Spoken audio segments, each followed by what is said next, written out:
I hope you had a nice long holiday weekend. This week in our class, we're going to talk about the anatomy of an irrigation system. This is an introduction still, basic overview of all the parts. In the coming weeks, we're going to take a look at each of these parts and break them down, sometimes literally, in greater detail to understand how they work and how to describe them and then how to work with them and install them. But for now, let's just do an overview. We're going to talk about the general components of an irrigation system, how those components fit together, and then how they're displayed on a plan. And this week, we're going to have you get outside and take a look at your water meter.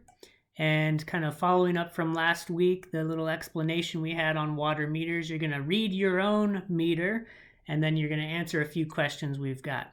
So another short week for us this week, and this is also the week we'll be trying to get you some materials. So from here on out, we'll be able to add a layer upon a layer every week until by the end you've got a really good understanding.